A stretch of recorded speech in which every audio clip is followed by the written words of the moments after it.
하루는 한 사람이 그를 보러 왔다. 몸에 가죽옷을 걸친 잘생긴 청년은 웃으면서 말했다. 사형, 날 기억하고 있어? 난 침성이요.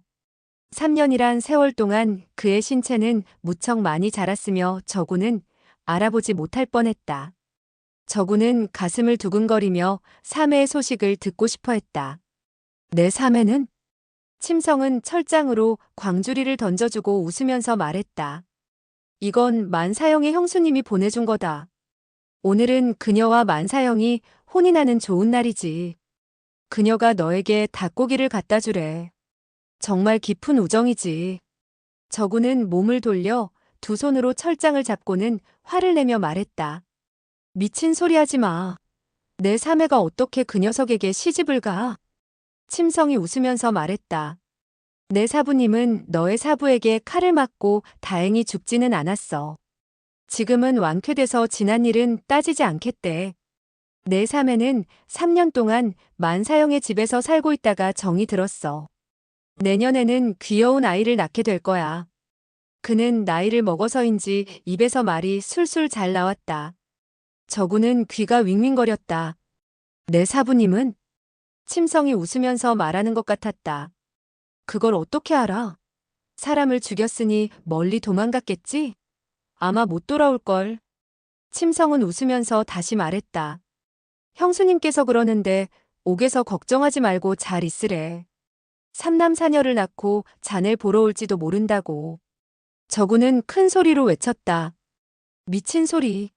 미친 소리 마. 자식아, 개방귀 뀌지 마라. 광주리를 들어 힘껏 던지니 돼지족발, 통닭, 과자 등이 바닥에 흩어졌다. 분홍색 과자에는 모두 만척연인 백년호합이란 8자가 빨간 꽃잎으로 붙어 있었다. 저구는 침성의 말을 믿지 않으려 했지만 믿지 않을 수 없었다. 머리가 어지러워지고 있는데 침성이 웃으면서 말했다. 형수님께서 너도 와서 축배를 들었으면 참 좋을 텐데 그렇지 못해 안 됐다고 하더라. 저구는 손에 쇠사슬이 묶인 채로 갑자기 어디서 힘이 났는지 손을 철장 밖으로 내밀어서 침성의 목을 힘껏 잡아당겼다. 침성은 놀라서 도망치려 했지만 저구는 더욱 힘껏 그의 목을 잡았다. 침성은 얼굴이 붉은색에서 파란색으로 변하자 두 손을 흔들며 몸부림을 쳤다. 옥졸이 급히 뛰어와서 침성의 몸을 잡고는 힘껏 잡아당겼다. 그제서야 겨우 그의 생명을 유지할 수 있었다. 저구는 바닥에 앉아서 움직이지도 않고 아무 말도 하지 않았다. 옥졸은 웃으면서 닭고기와 과자를 모두 주워갔다. 저구는 눈을 뜨고 있었지만 아무것도 보이지 않았다. 이날 밤 그는 옷을 찢어 한 줄기 한 줄기 새끼 꼬듯 엮어서 줄을 만들어 한 개의 고리를 만들더니 철장의 높은 곳에 매달고는 목을 고리에 집어넣었다. 그는 슬퍼하지 않았으며 더 이상 화를 내지도 않았다. 세상에 미련이 남을 만한 것도 없었으며 이것이 고통을 없애는 가장 좋은 방법이었다. 목에 닿은 줄이 점점 조여오고 숨도 점점 쉴 수가 없었다. 순식간에 그는 정신을 잃어버렸다. 그 후 얼마의 시간이 흘렀는지 모르겠다. 그는 점차 감각을 되찾았다. 한 개의 커다란 손이 그의 가슴을 힘껏 누르는 것 같았다. 큰 손이 한 번 누르고 한 번 쉴 때마다 코에 바람이 들어왔다 나갔다 하곤 했다. 시간이 얼마나 지났는지 모르지만 그는 천천히 눈을 떴다. 눈앞에는 시커먼 수염이 더부룩한 얼굴이 있었는데 입을 벌리고 웃고 있었다. 저구는 화가 머리끝까지 치밀었다. 끝까지 나를 괴롭히는군. 내가 죽고 싶어도 못 죽게 하는구나. 일어나서 한 대 쥐어받고 싶었지만 힘이 너무 없어서 어쩔 수가 없었다. 미친놈은 웃으면서 말했다. 너의 숨은 반 시즌 동안 끊어졌었어. 만약 내가 우리 파의 내공으로 구하지 않았다면 다시는 살아남지 못했을 거다. 저군이 말했다. 누가 구해달랬어? 난 살고 싶지 않아. 미친놈은 의기양양해서 말했다. 내가 죽지 말라면 죽을 수 없어. 그 미친놈은 슬슬 웃으면서 그를 쳐다봤다. 잠시 후 가까이 오더니 낮은 소리로 말했다. 아까 그 내공의 이름은 신조경이라고 부르는데 들어본 적이 있나? 저군이 화를 내며 말했다. 난 당신이 정신병이 있는 줄은 알지만 신조경은 처음 들어봤어. 이상하게도 미친놈이 이번에는 화를 내지 않고 천천히 콧노래를 부르는 것이었다. 그는 손을 내밀어 저군의 가슴을 누르더니 마치 부채바람처럼 공기를 그의 가슴에 밀어 넣었다. 그는 낮은 소리로 말했다. 너는 운이 좋은 줄 알아. 이 신조경은 내가 12년 동안 연마를 해서 2달 전에 겨우 완성했어. 만약 내가 2달 전에 목을 매달았다면 살리지 못했을 거야. 저군은 가슴이 몹시 아팠다. 척방이 만규에게 시집갔다는 것이 생각나자 죽어버렸으면 좋았을 텐데 하고 생각을 했다. 그는 미친놈을 쳐다보고 큰 소리로 욕을 했다. 내가 전생에 무슨 죄를 지었기에 너 같은 악당을 만났는지 모르겠다. 미친놈은 웃으면서 말했다. 난 정말 기쁘다. 이봐, 3년 동안 자네에게 정말 미안했어. 이 정전이 자네에게 잘못을 빌게. 저군을 향해 이마를 찌으며 3번 절을 했다. 저군은 한숨을 쉬고 낮은 소리로 말했다. 미친놈. 더 이상 아는 체 하지도 않고 몸을 옆으로 돌렸다. 갑자기 한 생각이 떠올랐다. 정전이면 성이 정이고 이름이 전이겠군. 그와 함께 감옥에 3년이나 있었는데 이름은 모르고 있었구나. 그는 신기한 생각에 물었다. 당신의 이름이 무엇이오? 미친놈이 말했다. 나는 성이 정이고 이름은 전이야. 난 의심이 많아서 자네가 첩자인 줄 알았어. 3년 동안 고생시켜서 정말 미안하네. 이때 그의 말은 사실인 것 같았고 조금도 미친놈 같지 않았다. 저군이 다시 물었다. 당신 미쳤소, 안 미쳤소? 정전은 다시 침묵하다가 한숨을 쉬며 말했다. 미쳤는지 안 미쳤는지 말하기란 정말 힘들군. 난 마음의 평안을 찾기 위해서 그랬는데 다른 사람이 보기에는 너무 미친 짓을 하는 것 같아서 이상했을 거야. 얼마 후 그는 저군을 위로했다. 적형, 당신 마음의 괴로움은 나도 10중 8구는 알고 있어. 그녀가 당신을 좋아하지도 않는 것 같은데 뭐하러 마음속으로 번민하고 있는 거요? 사내 대장부가 아무려면 장가를 못 가겠소? 장차 자네 사매보다 몇십 배 더 좋은 여자를 얻으면 되잖아. 저군은 이 말을 듣고 3년 동안 가슴 깊이 있던 억울함이 활화산처럼 터졌다. 가슴이 뭉클하더니 눈물이 주르르 흘러내렸다. 나중에 정전의 가슴에 얼굴을 묻고는 엉엉 울었다. 정전은 그의 몸을 잡고 천천히 머리칼을 쓰다듬어 주었다. 사흘이 지난 뒤 저군은 정신이 맑아졌다. 정전은 저군과 말도 하고 농담도 했다. 어떤 때는 강호의 이야기를 들려주며 시간을 보냈다.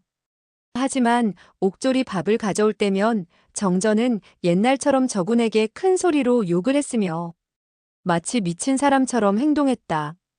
자신을 죽도록 괴롭히던 악당이 하루아침에 좋은 친구가 된 것이다. 척방이 다른 사람에게 시집갔다는 일이 저군의 가슴만 아프게 하지 않았다면 지금의 옥중 생활은 3년 전에 비하면 천국이나 다름없었다. 저군은 정전에게 전에는 자기를 첩자로 생각했는데 지금은 어떻게 오해를 풀었냐고 물어보았다. 정전이 말했다. 자네가 첩자였다면 절대로 자살하지 않을 거야. 난 자네의 숨이 끊어지고 몸이 차가워져서야 비로소 구했어. 세상에서 나 외에는 내가 신조경을 완성했는지 아무도 모르고 있어. 내가 이 내공을 연마해내지 못했다면 널 살리지 못했을 거야. 자네의 자살은 진짜였고 고육지계로 날 감시하는 첩자가 아니었다는 것을 알았지. 저군이 또 물었다. 내가 자네에게 고육지계를 사용했다고 의심한 건 왜 그래? 정전은 웃기만 하고 말하지 않았다. 다시 한번 물어도 정전은 대답하지 않았다. 저군도 더 이상 묻지 않았다. 어느 날 저녁 정전은 저군에게 낮은 소리로 말했다. 나의 신조경이란 무공은 천하에서 제일 강하고 제일 오묘한 내공이야. 오늘부터 자네에게 전수할 테니 잘 기억해둬. 저군이 머리를 저으며 말했다. 난 배우지 않겠어. 정전은 몹시 의아하다는 듯이 말했다. 이런 기회는 일생에 단 한 번밖에 없는데 왜 안 배우겠다는 거야? 저군이 말했다. 이런 생활을 하느니 차라리 죽는 게 낫지. 자네와 난 영원히 이곳을 나가지도 못하게 될 텐데 아무리 높은 무공을 배우면 뭘 해? 정전이 웃으면서 말했다. 추록하는 것보다 쉬운 게 어디 있어? 기초적인 동작을 말할 테니 잘 기억해 두어야 해. 저군은 고집이 대단했다. 아무것도 배우려 하지 않았다. 정전은 한편으로는 화가 났으며 한편으로는 우스웠다. 하지만 어쩔 수가 없었다. 옛날처럼 주먹으로 한 대 치고도 싶었다. 며칠만 지나면 달이 또 둥그레진다. 저군은 자기도 모르게 정전을 걱정하고 있었다. 정전이 눈치채고 말했다.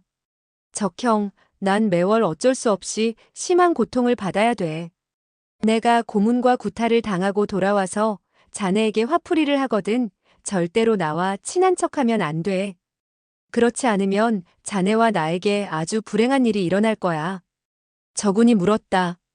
그건 왜? 정전이 말했다. 그들이 만약 나와 자네가 친구가 된 것을 알면 아주 무서운 형벌로 자네를 고문하여 뭔가 알아내려고 할 거야. 내가 자네를 때리고 욕하면 아마 참혹한 형벌은 면할 수 있을 거야. 저군은 고개를 끄덕이며 말했다. 그 일이 그렇게 중요하다면 절대로 나에게도 말하지 마라. 잘못하면 내가 비밀을 말할지도 몰라. 정영, 나는 아무것도 모르는 시골 촌뜨기야.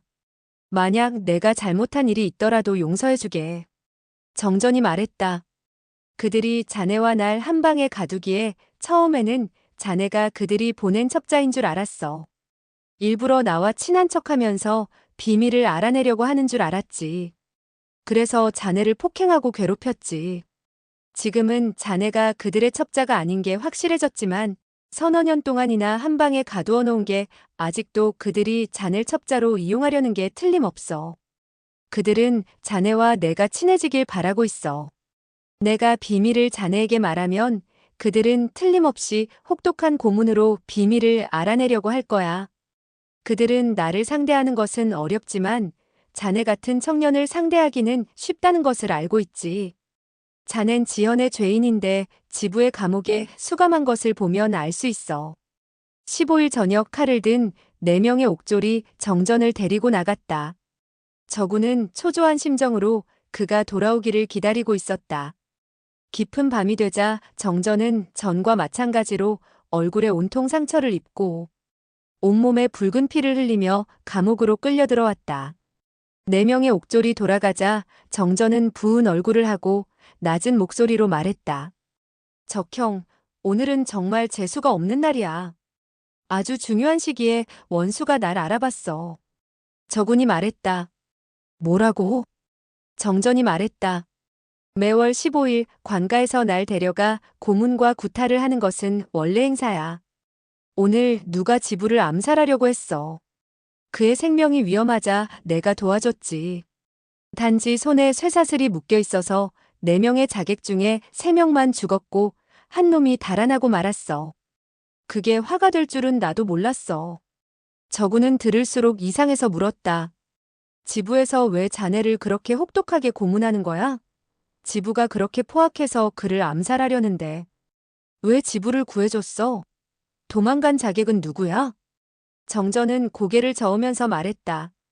지금 그 많은 일을 한꺼번에 말할 수 없어. 적형은 무공도 할 줄 모르고 힘도 없으니 앞으로 어떤 일이 벌어지든 절대로 나서서 날 도와주면 안 돼. 저군은 대답하지 않고 생각했다. 난 죽음을 두려워하는 소인배가 아니야. 내가 자네 친구라면 자네가 위급한데 어떻게 도와주지 않을 수 있겠어? 그 후 며칠이 지났지만 정전은 묵묵히 깊은 생각에 잠겨만 있었다. 가끔 멀리 있는 높은 집의 꽃을 보거나 아니면 어쩌다가 미소를 띄우는 것 외에는 하루 종일 머리를 숙이고 골똘히 궁리하고 있었다.